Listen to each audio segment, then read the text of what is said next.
Jaques, ASMR.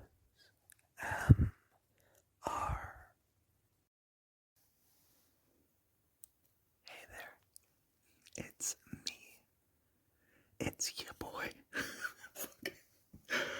it's your boy, Jaques ASMR, coming to you in 2025. Oh shit. I believe the last time I posted a video was September of 2022. Now, I don't know about you guys, but it feels like that was a long time ago. Because it was. But here we are, the much anticipated return of incredibly famous and beloved ASMR YouTuber, Jaques ASMR. It's me, I'm back. Hold your applause till the end, please.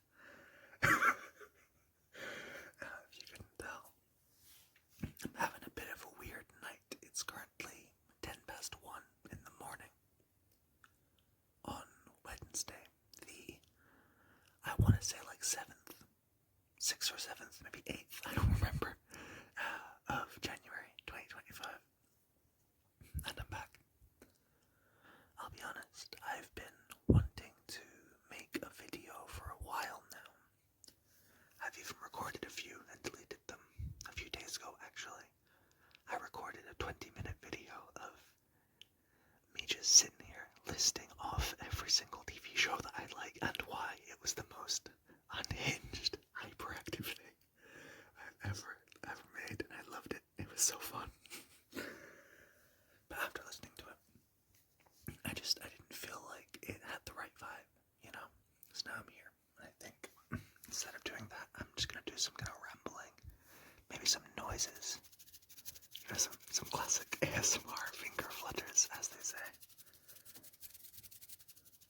These kind of noises I also have. I'm currently sitting at my girlfriend's arts and crafts station. So there's a number of little kind of sticks and like paints and like clay figurines and stuff like that. But yeah, this is kind of a catch up on how I'm doing, what's going on with me. With the potential to get a bit emotional, maybe a bit kind of serious, so apologies if that's not your cup of tea. And yeah, I really want to get back into making videos because I enjoy doing it. I think it's fun. It's like a fun little thing to do and a fun hobby to like tell people about, you know. And I think a good way to do that is to try and turn it into some kind of journaling device. So yeah, time to journal, I guess.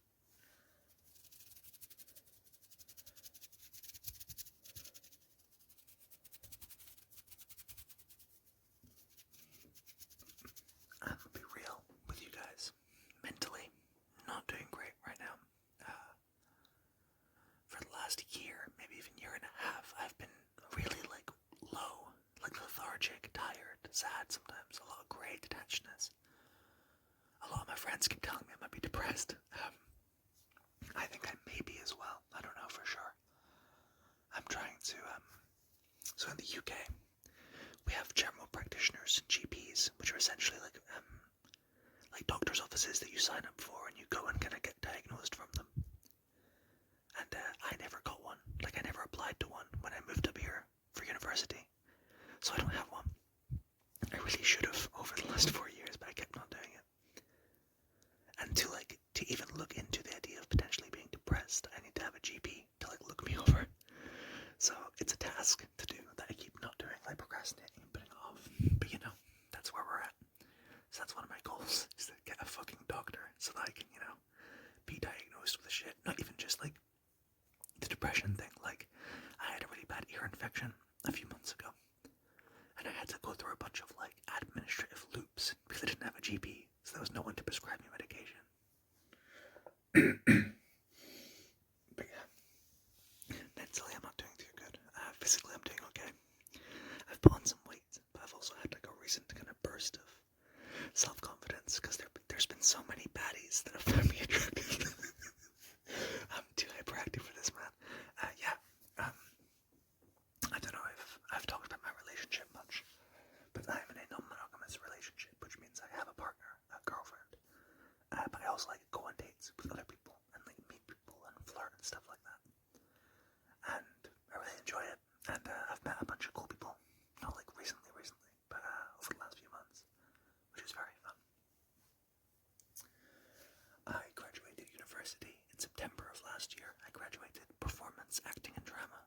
was certified, with a degree, performance student.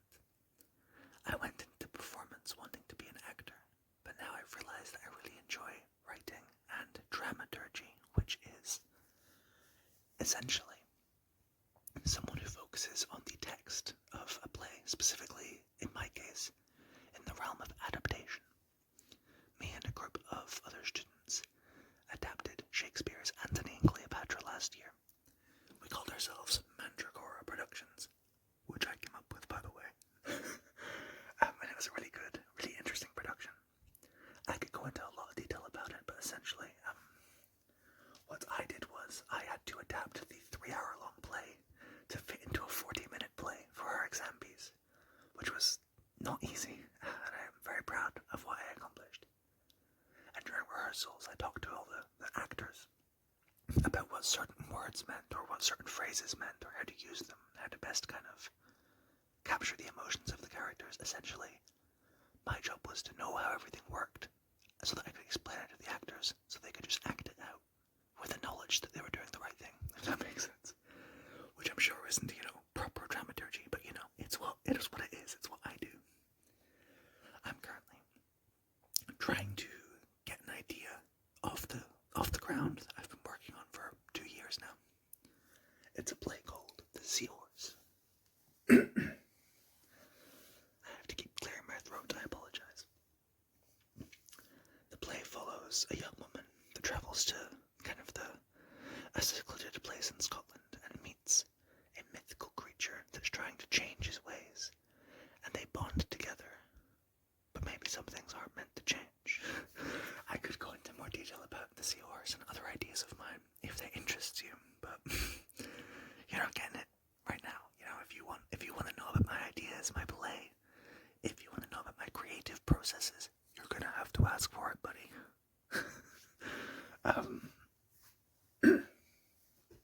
I've recently started a new Dungeons & Dragons campaign, which is very fun. It's called The Kingdom of the Dead, and it's very much inspired by, Castlevania meets The Walking Dead, and kind of like gothic horror, biblical horror, along with zombies and survival and kind of intense choices, that kind of thing. And it's been really fun so far. I'm looking forward to it. Especially because it's a campaign that I just kind of started by asking people on my Snapchat or Instagram, hey, I'm starting a D&D game, does anyone want to join? So it includes a few friends, old friends of mine, long-term friends, and a few absolute strangers that I talked to in high school that I haven't talked to since. So it's really fun to kind of reconnect with them and explore what they are like now, what they're like now through their characters. It's very interesting. I've done more singing recently. I haven't been able to busk much because of the winter, but I'm hoping to start up again when the weather gets better.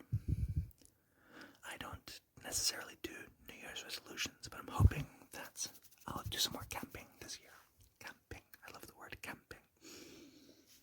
Camping. It's a fun word. I want to get out more, and I often feel that I can directly correlate my mental health with how often I've been outside, or how often I've been in the water, specifically swimming. Wild swimming. I love wild swimming, man. I've got a lot more into Warhammer 40k again. I used to be into it a few years ago, and I've got back into it now. Specifically, I'm trying to read all of the books in the Horus Heresy series, which is kind of it's a prequel to the current kind of Warhammer 40k universe. At last I checked, it was somewhere between 60 and 70 books in the series, so it's a lot of books. I'm currently on, I think, book 8 or 9.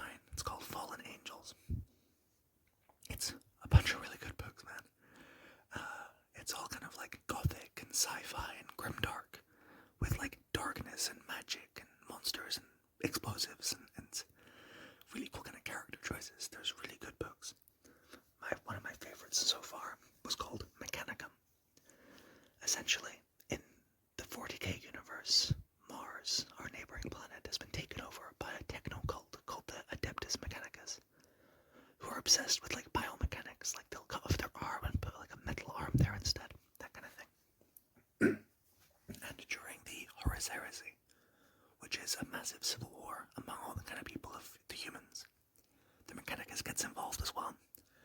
So in this book, it kind of followed two sides of the Mechanicus. One side was very like, we are technology and we're hacking and there's assassins and there's like fun intrigue and science and stuff. Very like kind of high-tech, high-concept, smarty pants shit. And the other half was just like Pacific Rim fucking like titans fighting each other with like explosives and giant swords, and it was so fucking fun to get like both of those. It was so cool. I loved it. It was really fun. But yeah. I'm not sure what else to talk about at this point, so I'm gonna make some little noises for a second while I give myself time to think. You know, an intelligent YouTuber might take time and like pause and restart the video to give himself time to think, but we're not intelligent here. We record these in one long take here at Jaques Industries. So give me a second while I make some noises and try and gather my thoughts on what's going on. We're improvising. I'm just grabbing nearby stuff. This is a crumpled up receipt.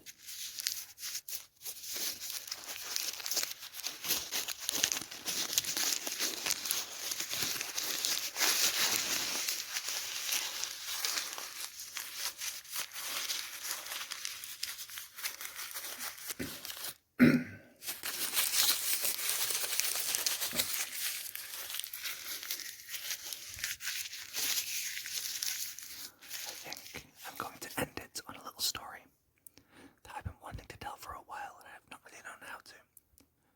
I was busking in Glasgow. It's a good story. It's a nice story. I was busking in Glasgow sometime 2 years ago, I think. And it was nighttime. It was the evening. I was tired but having a good time.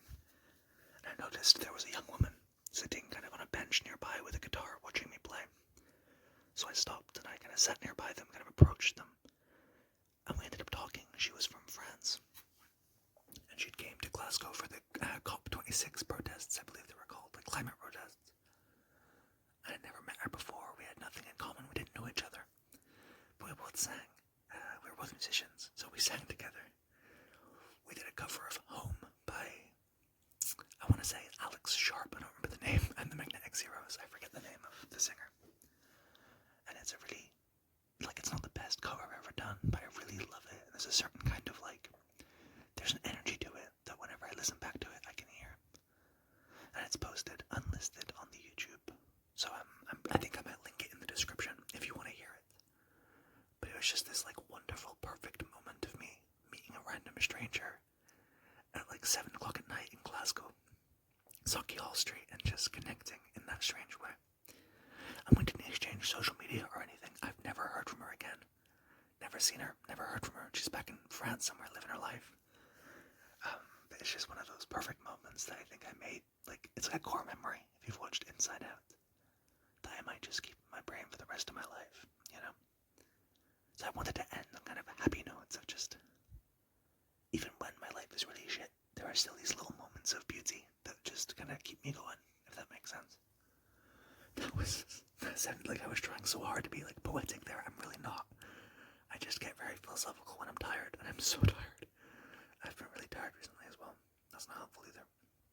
Also, I'm working at Boots as a phlebotomist, which means I take blood samples and I kind of gather blood tests. So if you guys want me to do like a blood taking roleplay, phlebotomy roleplay, let me know, because I'm now qualified to do that. So yeah, that's that. And for the sake of, a shout out to Perpetually Bored and Awkward, I'm guessing, if that's still your username, for completing the last challenge. If you're able to complete this challenge, anyone can do it. You'll get a shout out in the next video. The challenge for you is, what is the term, the kind of medical scientific term, for taking blood out of someone's vein? It begins with a V. That's the word you're looking for. Not a very good clue, but I believe in your ability to find it. Begins with a V and is the term for like puncturing a vein, essentially. But yeah, I'm running out of video space, so I'll wish you a good night, and I hope I will see you again soon, but who fucking knows, it could be 2 years till I see you again. So until then,